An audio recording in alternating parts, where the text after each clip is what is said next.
Welcome to the Ad Nauseam podcast, where classical gourmands everywhere can finally get their fill. Join us for a delectable discussion of Greco-Roman civilization stretching from the Minoans and Mycenaeans through the Renaissance and right down to the present. And now, ladies and gentlemen, here are your hosts, Dr. David Noe and Dr. Jeff Winkle.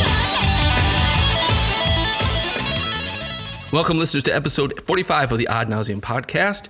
My name is Dr. Jeff Winkle, and I'm here in the vomitorium, as I almost always am, with my good friend and co-host, Dr. David Noe. How you doing, Dave? I'm doing great, Jeff. Thanks for asking. I can hardly control my excitement over here. Yeah, you're almost jittery and I'm a little jumpy. Yeah. We get to talk to Ross King today. Who's Ross King? Ross King is a New York Times best-selling author of incredible books that combine personal insight with deep research and an extensive knowledge of Renaissance painting and architecture and history.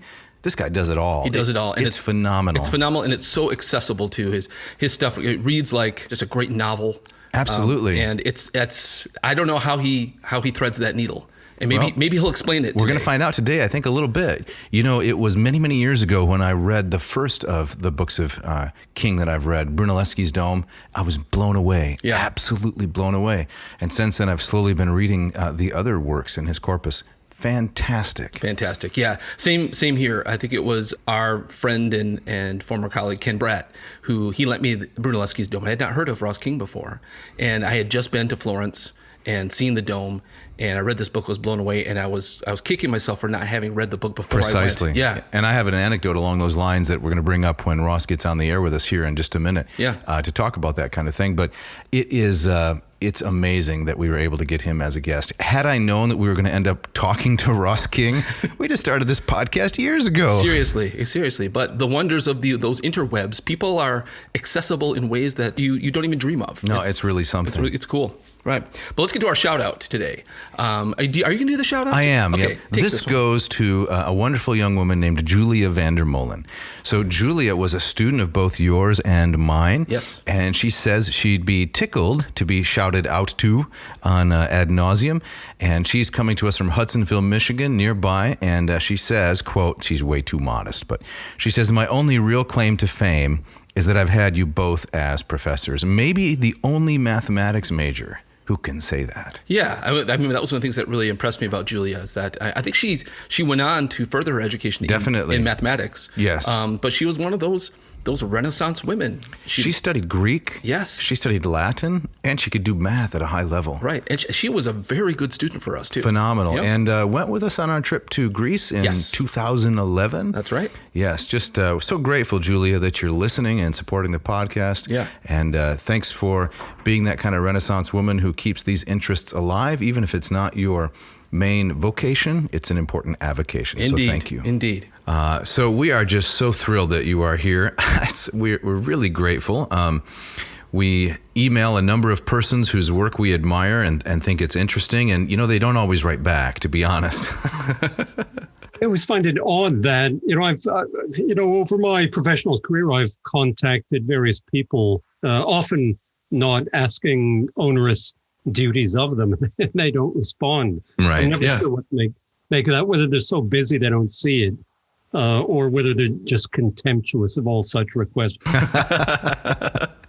Not to make myself or you sound too cheap, but I just say yes to everyone. So. Well, that's very generous. Yeah, both David and I we're huge fans of your work. I don't think either of us have read all of your books. No, but getting close. Pretty close. Yes, there's quite a few of them. So yeah. I'm not sure there's anyone who's read all of them. Well, certainly you have, right? Yes.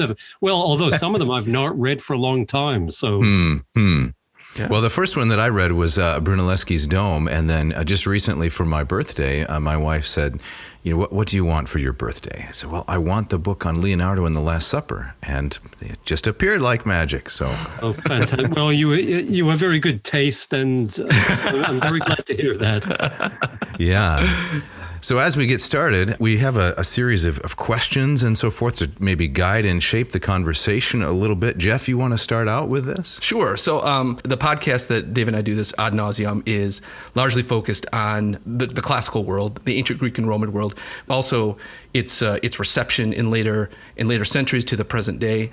And so kind of the big question that we've asked as version of this question of almost everybody we've interviewed is, in what ways have the classics, the study of the classics, your knowledge of the classics, your education in the classics, whatever it might be, how has that shaped your career, your writing, your life, your thinking? If you could start there, that would be great.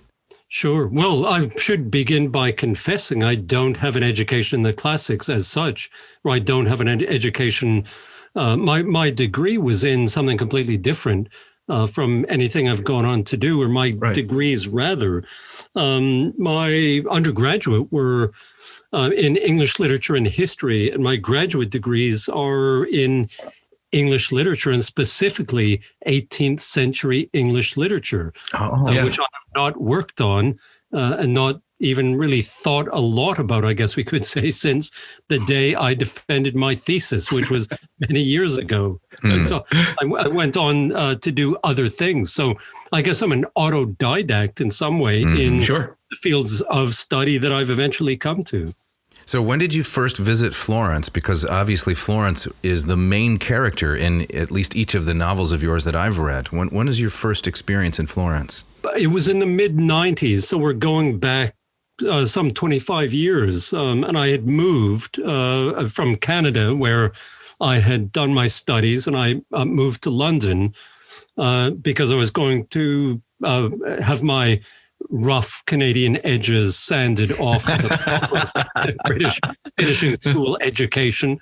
And then I would, if all had gone well, I would have gone back to Canada and walked up and down in front of eager young students and taught them. But it was not to be. So I loved England, so I stayed here.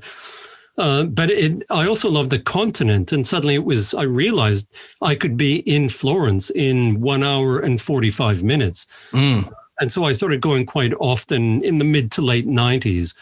And my eureka moment, in some ways the eureka moment for my career, was climbing the dome in Florence, climbing up the 463 steps to the top and standing at the top and looking out over Florence, but more to the point, looking at what was under my feet, which I could not understand how it could possibly stay up this magnificent dome, and how much less it could have all of the massive marble that was behind me that rises above the dome, how it could support that. Right. So I was interested in finding out how this was done, finding out any history I could get from it. And I realized anyone who had my questions had two options. Either you could read a paragraph in a guidebook about Filippo Brunelleschi and building the dome, which, as I realized, ultimately, most of these were wrong. But I also, your other thing was a giant textbook, a massively thick textbook that was almost impossible to read. So, so I decided there has to be something for someone like me who wants to get into it without either being shortchanged his knowledge or without, a migraine headache from trying to read this massive tome. Yes. Yeah. What I really remember from that book is Brunelleschi's competition with Gioberti, if I'm remembering correctly. Yeah. Over the Gates of Paradise. The famous egg story, right? Yeah. And then the wonderful anecdote you had about one of the also-rans in the competition was, let's fill the entire space with soil laced with coins, and then we'll have the people come in and remove after the dome is constructed. Those little gems that permeate all of your writing, they're so useful as a teacher and just, someone who's interested in the material. Those are, who knows if some of those stories are true. Sure. What about the dirt could be true, because they, if we think about it, how did you build a support network if you're building a dome or an arch? And one easy way to do it was pile up dirt or sand to 100 feet or 200 feet, something like that. And then you had to decenter it. So you had to somehow get this massive material back out. And and so it may well have been the case that someone suggested when this plan was put forward that they put coins into it so that the population of Florence would eagerly come out on a treasure hunt with their little buckets and spades and begin scooping. Right. I mean, one of the things I'm the beneficiary of is this great tradition of storytelling and tall tale telling that went on in Florence for decades and indeed centuries after Brunelleschi, Leonardo da Vinci, Michelangelo, all of these people that I write about. So was that moment on top of the dome, was that also kind of more or less when you saw yourself, well, I'm not going to go the traditional academic route and I'm going to do something else? Or how did that change come? In some ways, that decision was made for me by.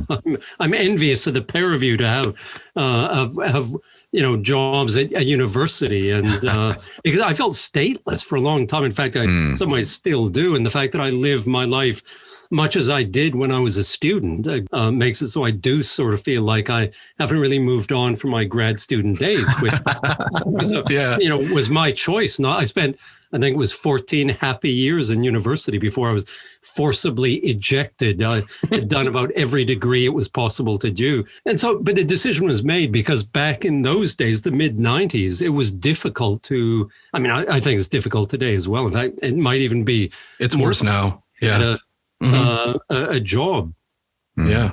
And so, had I stuck with it, perhaps I now would be occupying a distinguished chair at a prestigious university or something like that. Have you gotten offers? I mean, given the popularity of your work? Not really. No? Sadly, no. Well, I anyone is out there, if there's an empty chair somewhere, I'm happy to walk you.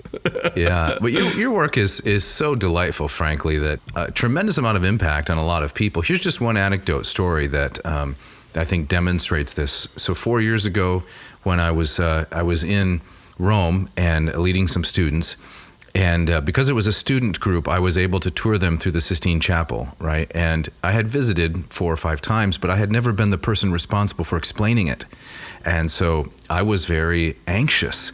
And so all the days leading up, I'm poring over Michelangelo and the Pope's ceiling, taking notes, rehearsing what am I going to say, and then there with book in hand, here's my big moment, and the press of crowds there. Of course, it's impossible to say anything, but you have that impact on a lot of people. So that's very good to hear because so often as you write, you don't know who you're writing for, sure, or you don't know if anyone's going to read you, and so. That's one of the good things about giving talks and lectures and things like that is you actually meet your readers and find out what was useful to them and maybe what I could do in the next book for them as well. So right now, Ross, it says on your Wikipedia page, and these things aren't always true, but it says that from time to time you give tours of the Duomo in Florence. Is that right? Yeah.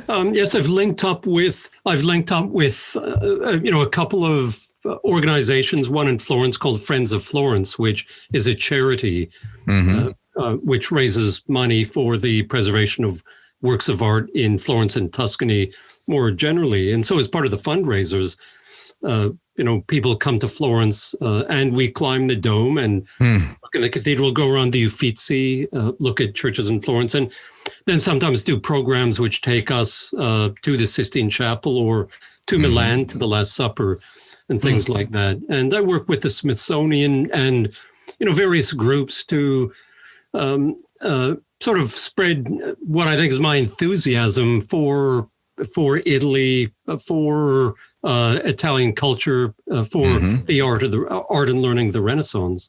And so it's just fortunate that, I'm able to do it in person as well as writing. Yeah. That enthusiasm certainly comes through in the writing. That's for sure. How do you balance the erudition elements of the volumes that you write? Because there's some obvious deep research there.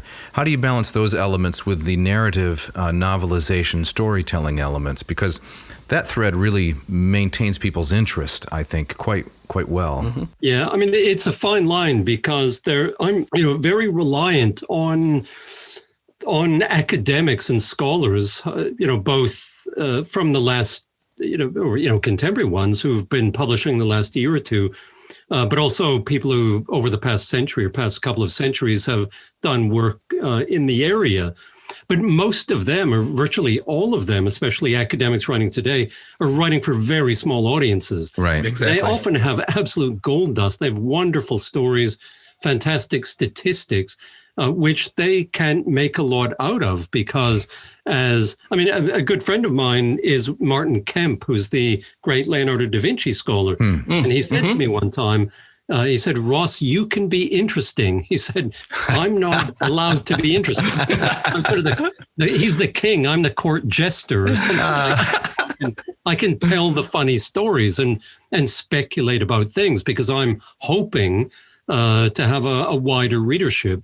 Whereas if you're an academic in, occupying that prestigious chair at the great university, you're writing for a smaller group of experts. And so I'm indebted to that work, but I try to have fun with it. And so my training was as an academic, and it maybe took me a book or two to unlearn academic writing and learn how to write a little bit more broadly for, people who are interested in the material.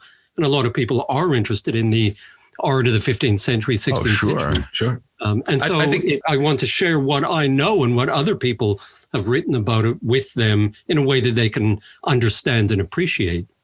Yeah, I think Martin sells himself short. I've seen him pop up in a number of documentaries, and he seems delightful, very entertaining. Yeah, yeah.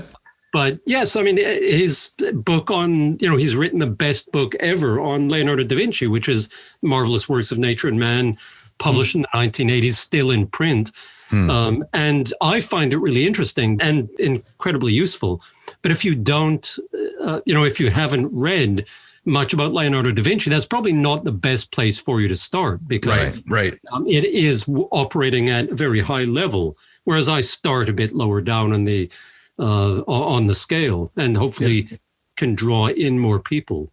Yeah. Well, the details about Leonardo's costume, the different colors and how fastidious he was about his appearance and so forth, as well as how he was tasked with staging dramas with special effects and so forth. Those elements really do a lot to carry the story. So, and that's one thing that maybe the average person who knows that he painted The Last Supper, the Mona Lisa, doesn't know that he was he was the special effects guy for the Duke of Milan, and then later for the French king, and made robots and things like that. And so it's because we don't have these things anymore, our knowledge of the visual culture of Milan in the 1490s when he was making these pageants, he was sort of a costume designer, set director, opera director, doing a real impresario and all of these things. And so, yes, he was doing those at the same time he was painting The Last Supper. So I really wanted to bring that aspect of him to life as well. And desperately wanting to work on munitions and siege engines and so forth. Yeah, there's a sad irony to his, well, there are all sorts of ironies to his career, but one of them is that he went to Milan in 1482 when he was 30 years old in order to really to become a military engineer, or at least a civil engineer. He wanted to do large-scale projects which would, either build Milan up into a larger city, more hygienic city, or else allow Lodovico Sforza, the Duke of Milan, to crush to a pulp anyone who challenged him by designing things to blow up castles. And he did not want to paint. He reinvented himself when he went to Milan. But of course, peace broke out in the 1480s, unfortunately for him, so he never got the call to do that. And then when war did break out in 1494, sadly for him, he had his bronze that he was going to make this huge equestrian statue from. He had it expropriated to be turned into cannon, and he was not the guy who got to make the cannon, even though he had plans for a gigantic cannon. And so, and that's when he, of course, gets the Last Supper commission, because he has his dream commission taken away from him, which is this giant horse and then is given a kind of compensation prize or a booby prize, which is the painting the wall in a room where a band of friars eats their lunch every day. Right. It wasn't quite the same thing. Right. Ross, we're recording in Grand Rapids, Michigan, in the States. Are you aware of the horse? I've got a friend in Grand Rapids who sent me a photo of that. Oh yes. I use in my talks when Kathleen Marcaccio, who was taking a photograph of it with her husband in it, so I can see, so I can show people the human scale of it, and just what a colossus it was going to be. Yeah, that's very impressive. I think you need to come here and lecture on the horse. Yes, and the pints are on us if you're able to make it. So, Ross, one of the things that both David and I, we both have led several student trips to mainly Italy and Greece, and we're great proponents of study abroad and that kind of visceral experience. I think in the academy, at least in my institution, there's been a little bit of pushback. The idea that since everything is so available digitally, can we justify the cost? And I push for it and continue to push for it. But one of the things we're both curious about is, how would you answer that question? Because clearly your experience on the ground in Florence and in Rome, that kind of visceral nature of it comes across in your writing. And so like for your latest book, how, walking down the street of the booksellers, how does that influence the way you write and interpret? Oh, I mean, it is hugely important to me because of the fact that there's only so much looking at maps that you can do. I'm sure everyone's had this experience where you're going on holiday somewhere and you decide to go onto Google Street View to find out where your hotel is going to be or something like that. Yeah. And you can take a virtual stroll up and down the street and down to the beach or something like that.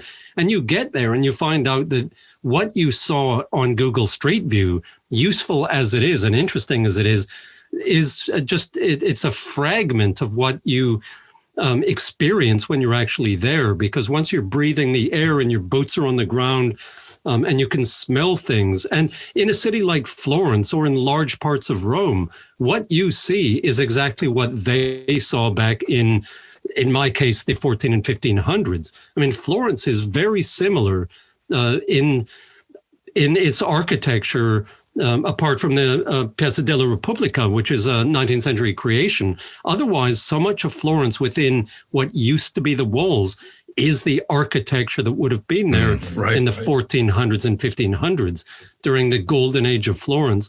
And there's no Google Street View or digital image that's going to give you the experience of walking from the steps of the Palazzo Vecchio, the town hall, up to the cathedral. And also, I mean, how can you appreciate, no image will give you, not even drone shots of it, can give you the sense of the scale of the cathedral and the might of the dome itself. Right. So it is, we live in we're blessed with all of the images that we have. Never before in history has it been possible to be so visually literate and to be able to look at ancient manuscripts digitally in high resolution, which is hugely useful for someone like me in my most recent book.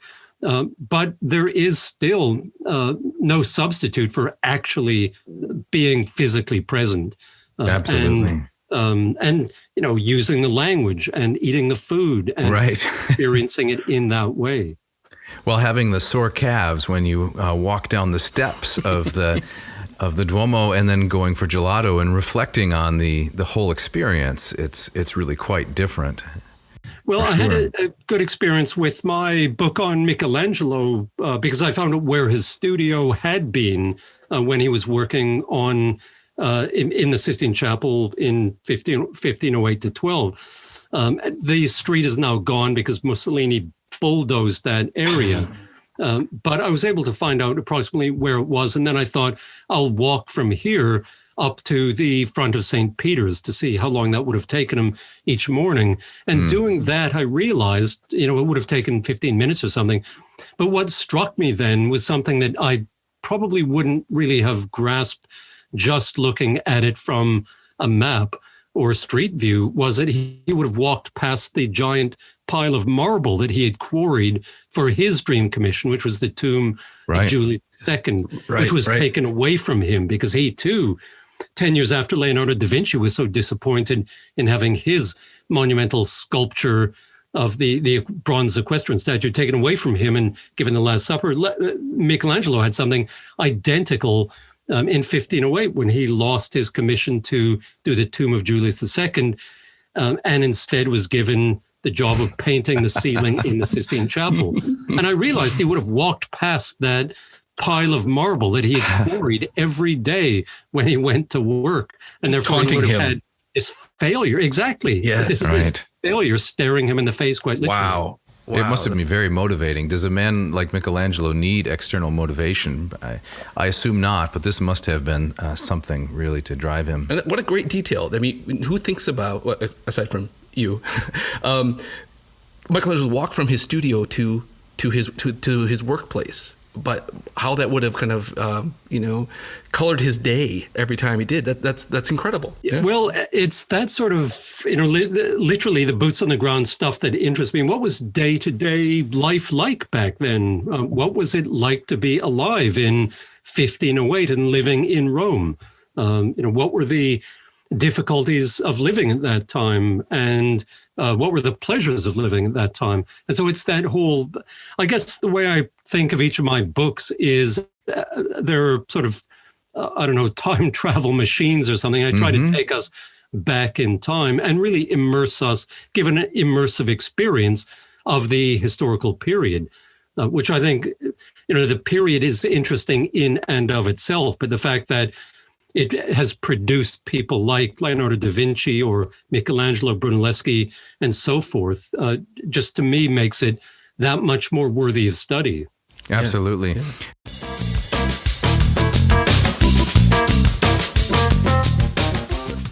Today's episode is brought to you by the good people at Hackett Publishing. With offices in Cambridge, Massachusetts and Indianapolis, Indiana, Hackett provides high-quality, affordable, accessible translations and scholarship for all of your humanities needs. Jeff, what do you like about Hackett? I've used their texts in my classroom for years now. In fact, I'm teaching class right now, and we're reading Stanley Lombardo's translation of the Odyssey, and it's great. It threads that needle between being close to the Greek, but also very accessible for the students. That seems to be kind of what I found that Hackett offers kind of across the board. Yes. Attractive, affordable, students love them. Yes, very, very current. They know how to keep the idiom fresh, you might say. In addition, they have a broad catalog of humanities offerings. Pretty much everything from philosophy to art to Latin American studies. They really run the gamut. That's right. It's not just the Western tradition. It's all over. And they're always coming out with new stuff all the time. Definitely. And we're so grateful that they are sponsoring this popularization of the classics. Yeah.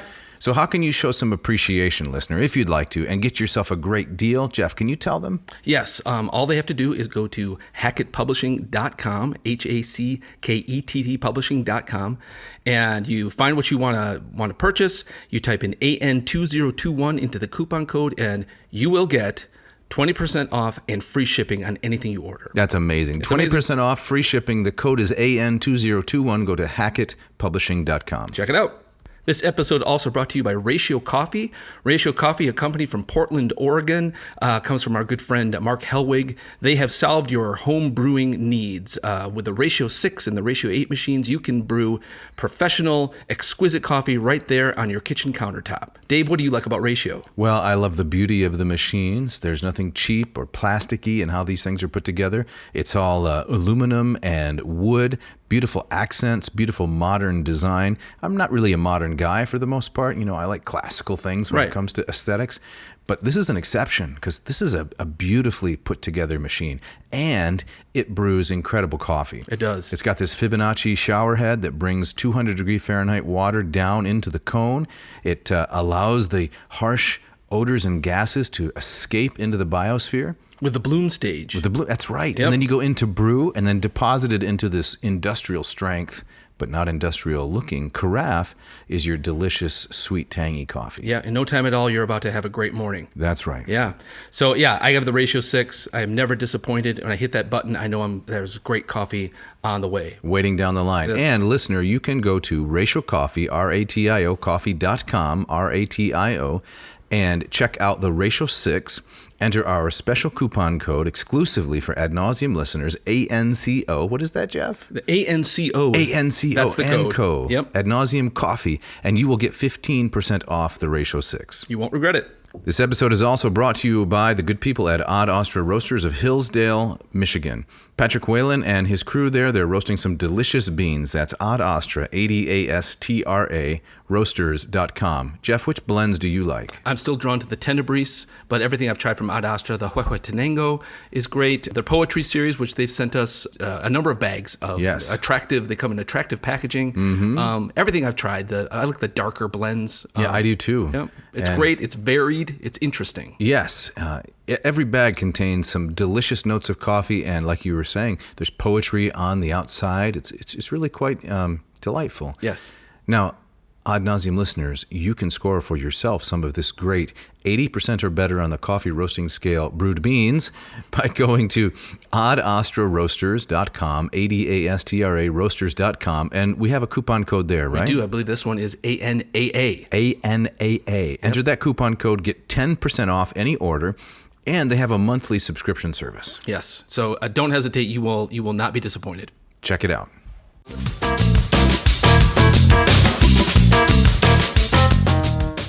I assume you probably have read the Irving Stone, the famous novel Agony and Ecstasy. Yes, yes. And I read that at the same time as I was reading Michelangelo and the Pope's Ceiling. And of course, in that novel, which I thought was wonderful, Bramante is the villain, right? He permeates the whole novel as the villain.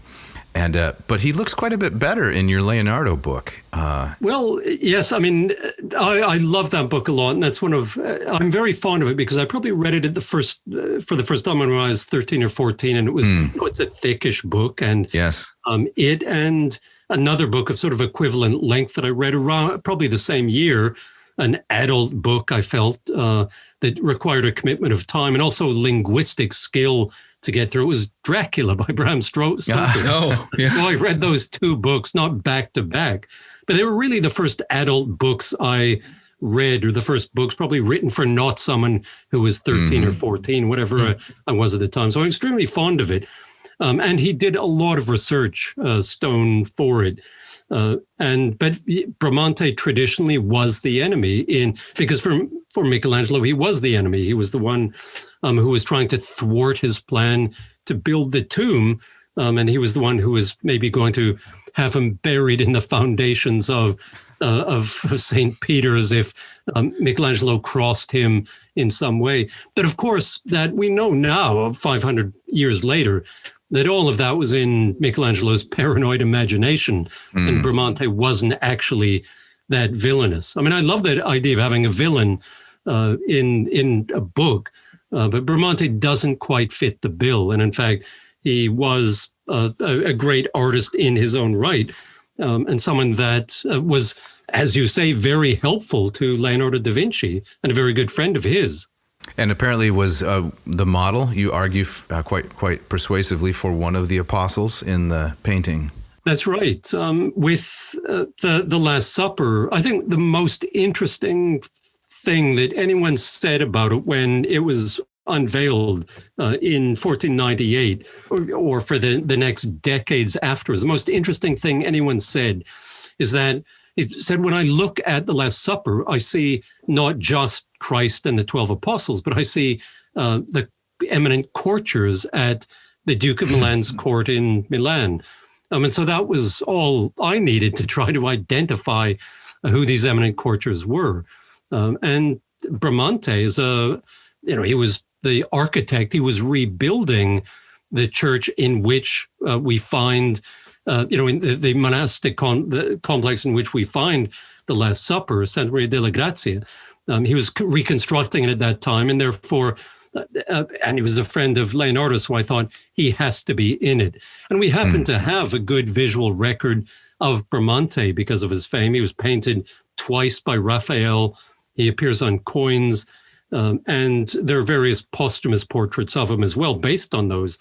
And so I decided that the guy on the farthest, Bartholomew, the farthest left, was Bramante. And in the book, I juxtaposed a known image of Bramante with Leonardo's sketch. And I do think I'm right in that case, that it is almost certainly Bramante. Yeah, and Jeff, you described it as a good historical mystery when we were discussing this ahead of time. Yeah. I'm a sucker for, a character who stumbles into an old library and finds some tome, which the information within will change the world. And some of my favorite parts of your most current book are these guys who are going around to these monasteries and finding these moldering piles of books and finding these gems in there. It's incredible. In some ways, it's incredible that anything survives at all. Yes, yeah. I find that one of history's most interesting stories, and these people, these manuscript hunters that you're describing, were really heroic, because they would go out, they would travel across the Alps because they knew that maybe counterintuitively, the wisdom of the ancient Romans was going to be found not in Italy, because anything in Italy probably had been found at that point, but more likely it had left Italy in the 6th, 7th century when the Lombards came, that barbarian tribe who stayed in Italy. And so learned men fled, and much knowledge ended up then, of course, in Ireland and British Isles, and the Anglo-Saxon missionaries and the Irish missionaries then came across to the continent, and armed with their script and their conviction that every monastery should have a good library. And so this is where the great scriptoria of under Charlemagne around the year 800 and in the century that followed, these scriptoria in the monasteries reproduced works that were probably just two or three books removed from the ancient Roman papyrus. So that, right. Wow. Yeah. When you talk about the survival, for a book to survive, it had to get through a bottleneck, through the bottleneck of morality, first of all, because the Christian scribes had to deem it in, say, the year 400 or 500 worthy of being copied if it was a pagan work. And then secondly, it had to get through the bottleneck of technology. It had to be converted from papyrus to parchment. So because papyrus copied in, say, the year 50 ACE wasn't going to survive into the year 1000. And so it needed to be copied. Someone had to copy it. And of course, those copies then, as we're saying, ended up for the most part in France and Germany. And this is where these Italian manuscript hunters like Poggio Bracciolini would go to blag their way into monastery libraries and bargain with the monks to see what they could take out, what they could copy, and just have a look through the shelves to see where was the quintillion that we'd been looking for. Everyone's been looking for a quintillion for 500 years, and there's no one's seen a complete and whole copy of it. And of course, Poggio in 1416 finally discovers it. Yeah, that actually surprised me in your book, is I didn't realize that people were so desperate to find quintillions.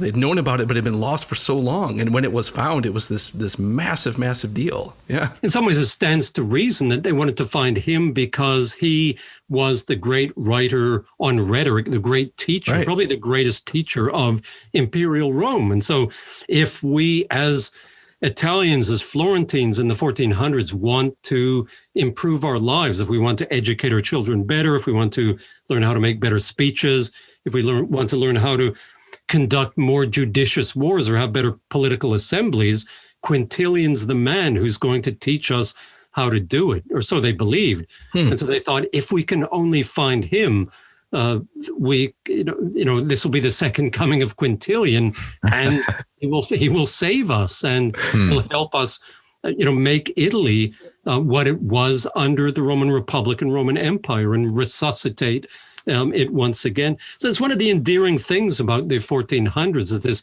passion for learning they had, that they would risk their lives to travel hundreds and hundreds of miles through Europe looking for books, We take for granted that we can get a copy of a book. We can download one almost instantly, or we can go to a bookstore and they can probably get one for us the next day. But in those days, manuscripts were extremely rare.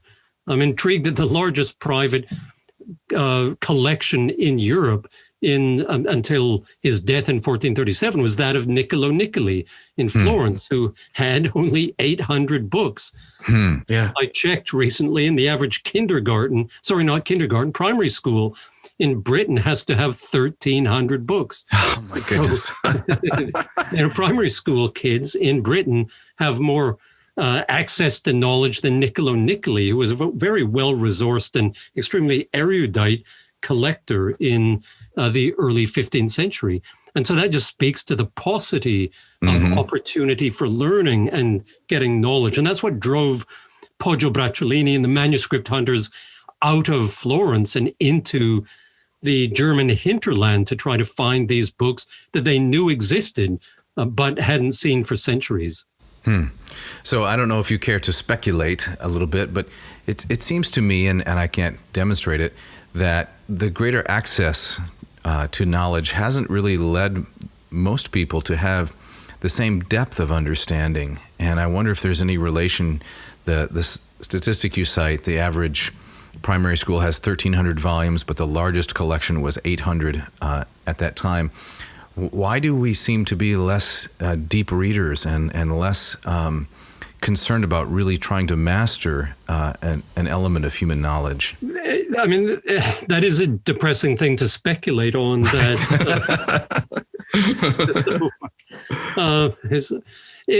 if we were to go back, say to the second half of the 1500s, certain people, such as the guy I talk about in the bookseller of Florence, Vespasiano da Bisticci, what he would say is that the problem is the printing press has just made knowledge too widely available. And if it's cheap and if it's widely available, I think we now think of that as a good thing, that there is an access for information. But certain scholars in the 1400s believed this was not a good thing, partly because they said incorrect information was being spread. In other words, fake news, 15th century style, because error-filled volumes were being put out. But then secondly, it was because it was so available, people took it for granted. And I'm not sure if that's what we could say about what's happened in our society, I think there is still a hunger for knowledge. And so I wouldn't want to be too depressed about the state. I mean, the fact that your podcast is thriving, I think indicates the desire people have to learn about the past, about literature, about the classical world, and engage in that way. But I suppose it's the case that there are other distractions, and people That's true. I'm depressed on, back in the days, BC, when I could fly in airplanes. I used to be, back in the 90s, I would see everyone was reading a book. Someone would have a paperback and you could see what they were reading. Nowadays, they're listening to music, which is fine, or they're watching movies on iPads or on the in-flight entertainment system, things like that. So I think people were just too easily diverted, whereas Niccolo Niccoli and his 800 books didn't have much else to occupy himself. And so he read each of those books very carefully. I always take a book, and then I feel guilty if I end up watching the in-flight entertainment, which does happen, I'll confess. I have a rule with myself that until I order my first drink, I read. That's good. Yeah, you have to build in little rules like that in order to maintain a sense of sanity. And speaking of which, what does a typical day of writing and research look like for you, if you can share that with us and our listeners? Right. Well, I'm sitting at the moment in an 8x10 shed in the bottom of my garden, and this is where I spend these days. And without traveling, this is where I spend my days, because I sit out here and research, both with the books on my shelves here and in the house, and also through the wonderful resources that the internet does make available, such as these digitally reproduced manuscripts that you can click a couple of links and bring up in full color illuminated manuscripts of the 15th century, which is wonderful. So my day starts not all that early. I like to read a newspaper or something before I start.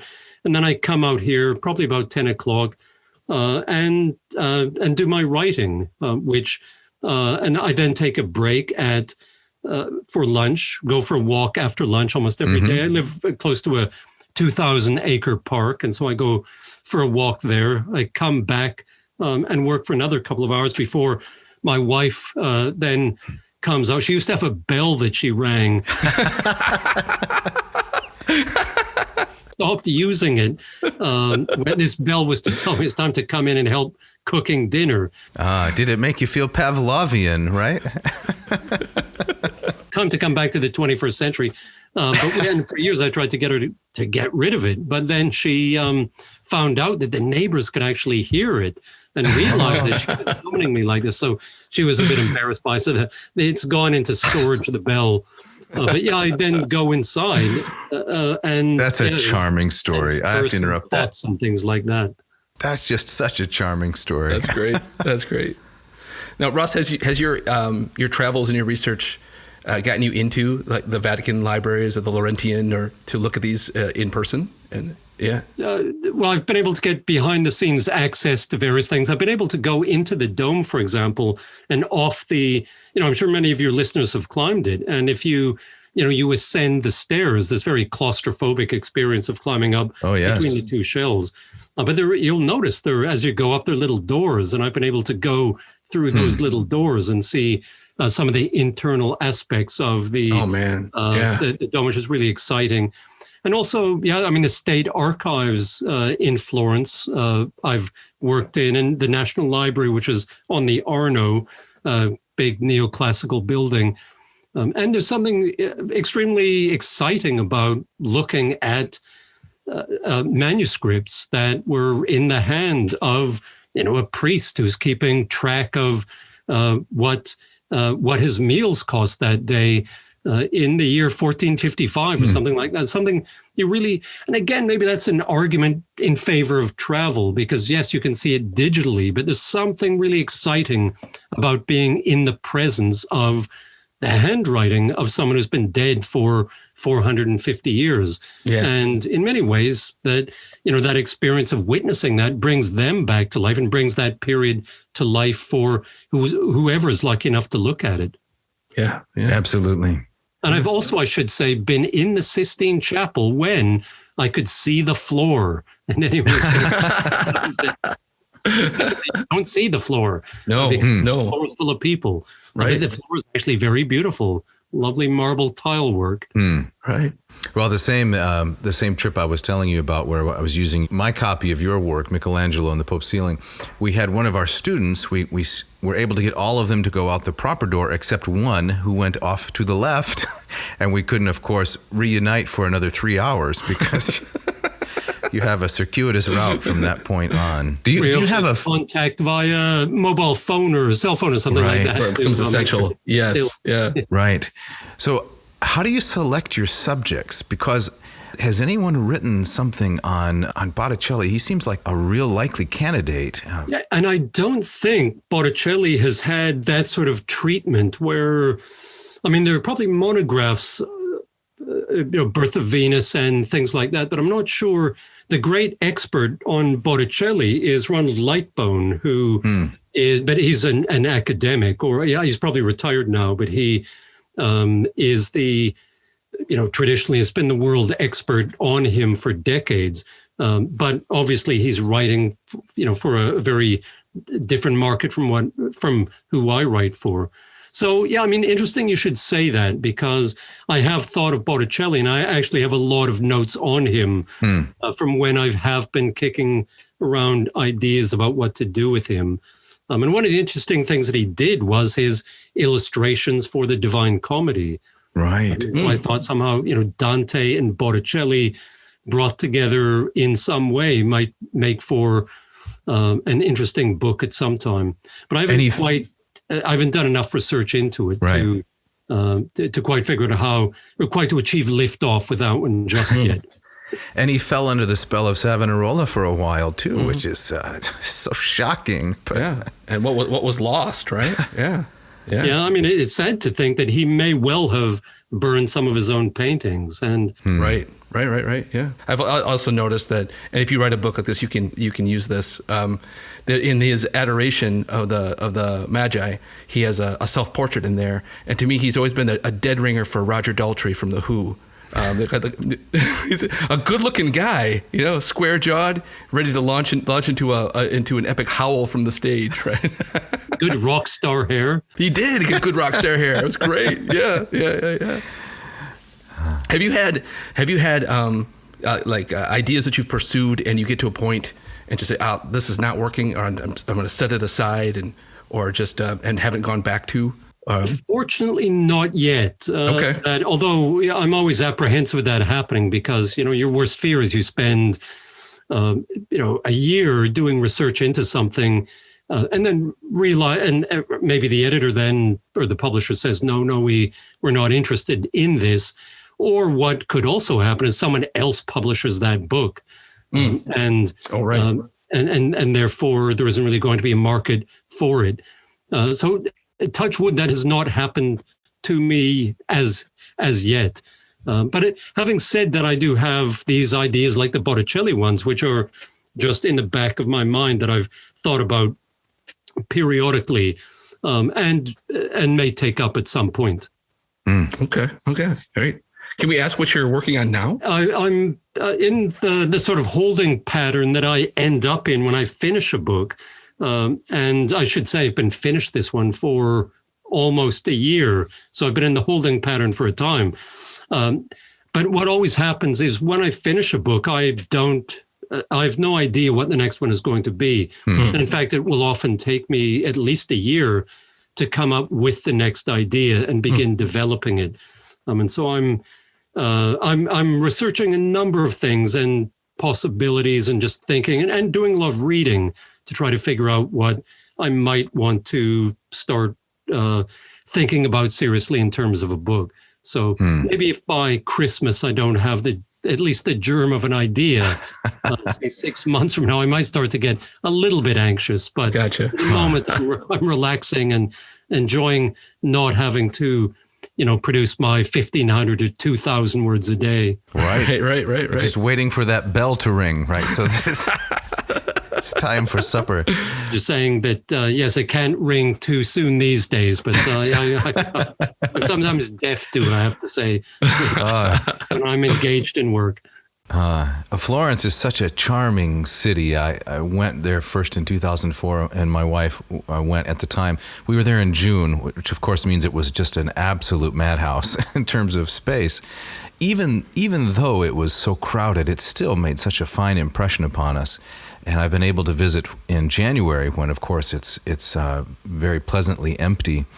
And do you have favorite parts of the city? You must know it really well based on your travels. Yeah, I do. I think my favorite neighborhood, I suppose, is Santo Spirito, just the south side of the Arno, which even at this time of year, say in high summer, is a little bit less crowded than, the right bank, the north bank of the Arno, because fewer people come down to it, fewer people venture beyond where the Palazzo Pitti is. And so if you go south of that, you begin to find little neighborhood cafes and restaurants, coffee shops, things like that. And you can pop into Santo Spirito, which is a Brunelleschi designed church. And I've just popped in on a whim and the choir has been singing and things like that. So you get these sublime moments, which are almost accidental, which seem to happen all the time in Florence and maybe in Italy more generally,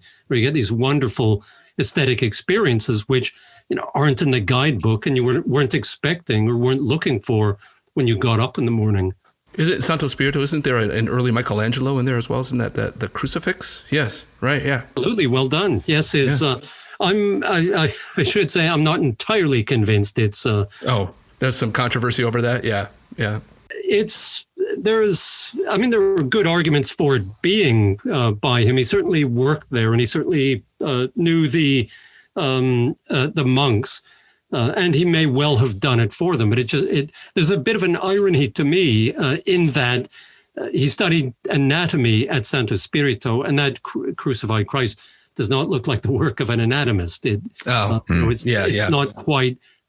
Michelangelesque, but it's difficult to compare to anything he's done because it's in wood, and we're used to seeing him in marble.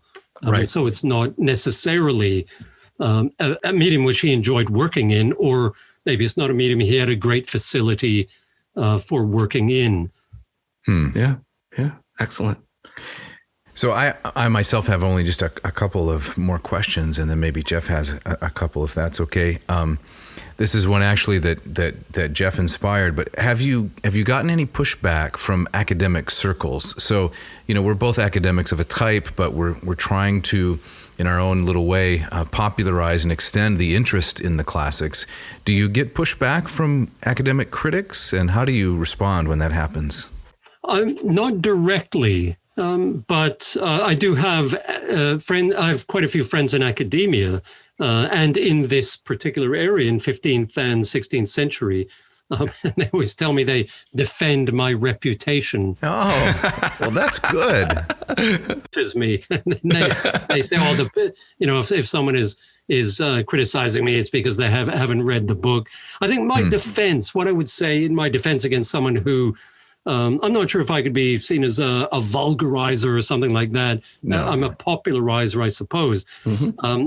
But my defense is, just the market I'm writing for. And what a very gratifying thing, that something I would throw in the face of an academic who was disdaining me. I would say, you need students. And so many people have come up to me in the last 20 years and said, I went into art history after reading some of your works. Yes. And so I see myself as, I'm the sort of feeder school for the series. Right. Absolutely. Without a doubt. Art history, architectural history departments of fine universities. So yes, I think there's room for both. I think, I would sort of maybe stand by the academic credentials. I footnote everything. Sure. In my books to try to, partly to give credit where credit is due, but also partly just if people want further reading, they can try to truffle out these articles or books that I got the information from. Yeah, that's excellent. That's great. Yeah. Yeah, Ross, I have one last question for you. Just kind of curious about your own, when you started to kind of write in this more popularizing way, or as you continue to do so, models that you've looked for. I know that me personally, when I have students in my classes who are interested in this kind of stuff and they don't want to dive into that academic tome, I will broadly, talking about kind of history, I will often recommend two authors to them, yourself and Erik Larson, who's also, I think, is a genius at taking complicated things and making them very like novels. And so I'm wondering if you're familiar with his work or other models that you might have. I think is his most recent about World War II, where he, he's so convincing with Devil in the White City, just bringing Chicago at that time to life. Yes, and then he moves forward 50 years to a different country to write in the Splendid Novelle about Britain in World War II. Right. He's a remarkable writer and has, I think, what I aspire to, which is to have things factually correct and also interesting facts, which are then told in a sort of fluent and readable way so that people can learn something. I think it's a combination of learning about something that maybe you didn't know you were interested in, but also enjoying it and finding that, I in some ways, I guess I began my writing career as a novelist because I published 2 novels. And so I've remained, I guess, this hybrid of an academic and a novelist. But the mashup is not novels and it's not academic work. It's a sort of history that reads like novels. Right. Yeah. Excellent. So do you have a favorite place in Rome? Same question, but different context now. Or is it more along the lines of what one of my students traveling with me said? Looks like Bernini has touched up everything here. Can't we see anything original? He put his hands all over everything. So Exactly. Well, so I'll steal that from him because that's quite a good observation. I think one of my favorite places is Santa Maria della Pace. It's easily reached because of the fact that it's not all that far from the Pantheon, and you can walk there quite quickly and easily. And it's almost, you have the feeling that you're in a neighborhood as you come into it. But the Santa Maria della Pace the cloister was built by Bramante, Irving-Stone's villain, and it's one of the first things he did when he came to Rome. But the reason it's really interesting is it's usually open, it's free, and you can go in and see Raphael close up. So you can see Raphael in the Vatican, in the Raphael apartments, along with 500 people who can cram into that room. That's awful. How many people it's like, how many people can fit inside a VW, fit inside the Stanza della Segnatura. And so you can't really appreciate the work that easily. You're quite close to it, but it's not a holy experience, shall we say. Whereas in Santa Maria della Pace, it is, Our Lady of Peace, because you go in, is very quiet and peaceful. There might just be 5 or 6 other people in the church. And Raphael is there on the walls, and you can almost touch it, but you can see through the movement and the vibrant colors that he's given it, why all roads in Rome led to Raphael, and why everyone wanted to study with him, and why every patron wanted to have a Raphael, because they're absolutely stunning. And the fact that it's largely undiscovered just makes it that much more special. Right. Well, I think we better wrap up and give you back the rest of your evening. And we are so grateful for the bell, but it hasn't rung yet. we are so grateful for you taking the time to meet with us and answer our curious and sometimes, in my case, at least rambling questions. So thank you so much. Thank you so much. Yeah. And if you're willing, we'd love to have you back on after the next book and continue. Absolutely. This. I'd love to. Great. Wonderful. Thank you so much, Ross. Thank you. My pleasure. Right. Thanks so much, guys. Take care. Bye-bye. Bye. Bye-bye.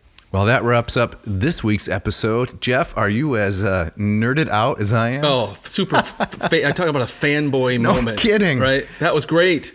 I don't know if there is another individual that you and I both admire. I mean, an academic, right? Right. Or a writer that you and I admire equally. No. This is the guy. This is the guy. And so excited. That was fascinating. There was so much more that both you and I want to ask him. I'm going to be grabbing my lapels, right? And tell people, hey, did you know I interviewed Ross King? They're going to say, who? Oh, right. Yeah, I got to talk to him for an hour. Yeah, that was fabulous. We got to have him back on someday. Absolutely. Yeah. Delightful. But we got to wrap up this episode. We do. Right. Yes. So we need to say thank you to a few folks. To Mishka, our intrepid engineer, as always, especially with these interviews. She keeps us on our toes and figures out all the tech issues. The tech issues, right. So we don't lose any of this valuable material. Right. We want to say thank you also to Ken Tamplin, who has his own vocal academy. You should check that out online, how to sing better than anyone else. Yeah. Tamplin. Scott Van Zen, the fabulous guitarist who provides a lot of the intro and outro music. Check him out as well. And Dave, you want to tell us about the Moss method before we get out of here? I would like to, absolutely. As mentioned on previous episodes, I'm leaving academia this fall. I'm going to become fully digital online, so I hope to be able to put up a lot of Greek and Latin content with myself in front of the camera, as well as, don't worry, I'm getting to Moss method, as well as Jeff and I stepping out in front of the camera to record Ad Nauseam in the vomitorium in the studio. Yes, so very soon. You can watch all of our ridiculous hijinks in person. So the Moss method is a way for you to learn the Greek language. Attic Greek, you can study Plato, Aristotle, Demosthenes, Ionic, Herodotus, and Homer, and so forth. Go to mossmethod.com. It's self-paced, expert, accessible, and frankly inexpensive. Yes, and it will take you from neophyte to erudite. That's the catchphrase. In a short time. Who wouldn't want to go from neophyte to erudite? Exactly. Jeff, what's on tap for next week? Next week, we have another interview. We're interviewing our good friend and former colleague and mentor, Ken Bratt, and we're going to have a fascinating discussion about the archaeology of ancient Philippi. Did you say Ken Bratt or Paul Blart? Paul Blart is later in the schedule. Okay. Ken Bratt. Ken Bratt, yes. So Paul and the archaeology of Philippi, because this is something Ken knows a lot about. He does, yes. Himself being an archaeologist. Right, and the Paul you just mentioned, not Paul Blart. Okay. All right. And Dave, I think you got our gustatory parting shot this week? I do have the gustatory parting shot, and I think it's apropos of Florence, the city that we talked about with the fabulous Ross King. Let's hear it. Here it comes. It comes from Scott Westerfeld, who said, quote, "The best way to know a city is to eat it." Cannot disagree.